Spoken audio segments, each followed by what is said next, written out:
So is this the end for Patina Miller as Raquel in Raising Kanan?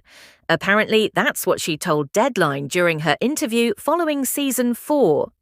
But look, we've been here before, and even if they didn't pull a fast one like they did last season with Unique, I would still say no way. Sasha Penn isn't going to pull a fast one on us twice. I do think Raquel survives. We're going to run through a few different scenarios and perspectives in this breakdown, explaining why. However, I anticipate that they will win the game in Season 5, which I believe will be one of Power's bloodiest and most heartbreaking seasons. I'm just warning you now, whenever we get Season 5, it's going to break a lot of hearts and bring a lot of tears. There are a lot of interview quotes to go through in this breakdown. I'll be referencing Patina Miller and Sasha Penn. I'll talk about Patina's exit interview, also called exit interview because I still don't believe it, and offer my own perspective. There are also some quotes from showrunner Sasha Penn, and then we'll get into my thoughts and theories on how Jukebox may have saved Raquel, and how this might connect to a theory I discussed before episode 10 about a shift coming in Duke and Kanan's relationship. But first, let's cover a bit of housekeeping and news about Raising Kanan overall. Just after episode 10, several articles were released across Deadline, Variety, Hollywood Reporter, and People. There are also a lot of interviews on YouTube. Over time, I'll highlight the important ones that fit the characters and storylines. The big news, Season 5 will be the final season of Raising Kanan. Sasha Penn wrote in interviews and on social media that it was always his intention for the series to run 5 seasons. Thanks to his partners at Starz and Lionsgate and the incredible cast, crew, and writing staff, he's been able to tell the story he envisioned back in 2019. He mentioned that with the setup from the season finale and the upcoming introduction of Breeze, there's still an intense, action-packed season left. He assured us that the stakes for Kanan and the Thomas family have never been higher. I think 5 seasons is a great run for most shows. Beyond that, stories may begin to stutter. With where Raising Kanan is now, 5 seasons feels just right. We've just been introduced to Breeze, and 1 season should be enough to establish that character before transitioning into Power. Origins after Season 5. If they tried to go beyond that, into a Season 6 or 7, how far could they really stretch Marvin's or Lou's storylines? 5 seasons is the sweet spot. Is it the end? For most of the Thomases, probably. Maybe also the end for Unique and others. But I don't think they'll all die. Sasha Penn may take a different route, some characters may go to jail or leave Queens entirely. I'm sure he knows where each arc is going. In terms of filming, Season 5 is already wrapped. They shot Seasons 4 and 5 back-to-back. It's coming next year. A short teaser dropped recently, and I wouldn't be surprised if we see it around March, but more likely we'll hear something official closer to the end of the year. With that, let's get to the most important question. Is Raquel dead or alive? Sasha Penn posted on Instagram the definition of cliffhanger and said, "Give me all the smoke." He knew he was going to get backlash for the Season 4 ending. I don't think many people expected Kanan to shoot Raquel in episode 10. Respect to Sasha Penn, he believes in what he writes and the story he wants to tell. The writing, acting, even the props in Raising Kanan have been consistently strong.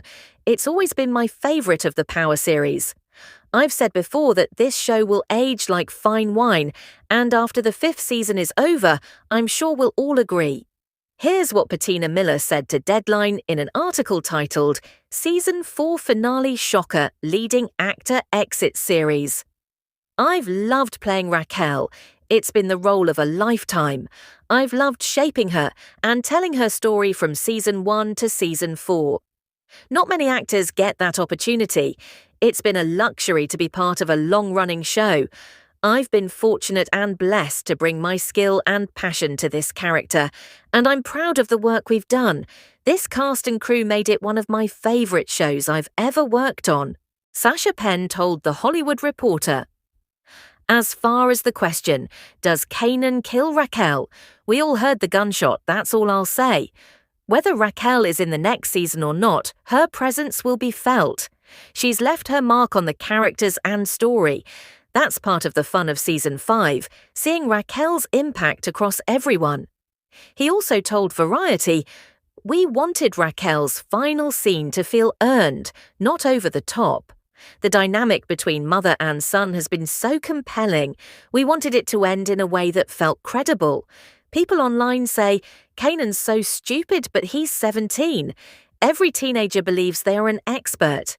We wanted to show the pain and desperation between them. So, do you buy that Raquel is really gone based on that ending and these quotes? I don't. Like they say, fool me once, shame on you. Fool me twice, shame on me. Third time, shame on both of us. I genuinely don't believe it's over for her. There's more story to tell, like her being pregnant with Unique's baby. They just started exploring the change in her relationship with Duke. I believe there's more to resolve with Raquel's arc, and I don't think they'd end it here in season 4.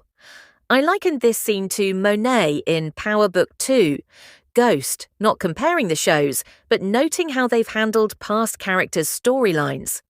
Monet's shooting impacted her deeply. She had flashbacks, hallucinations, and had to revisit her past.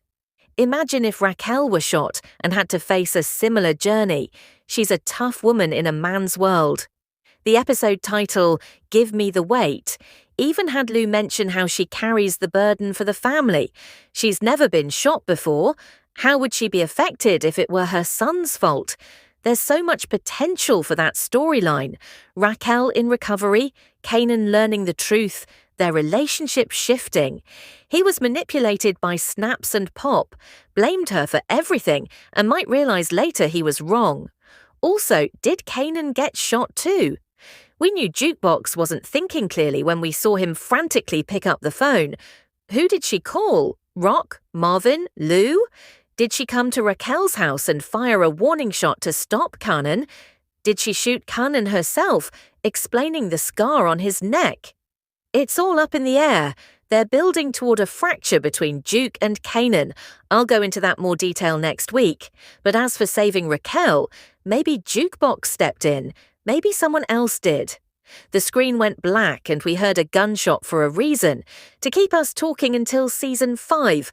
And honestly, all options are on the table, because when it comes to power, Unique said it best.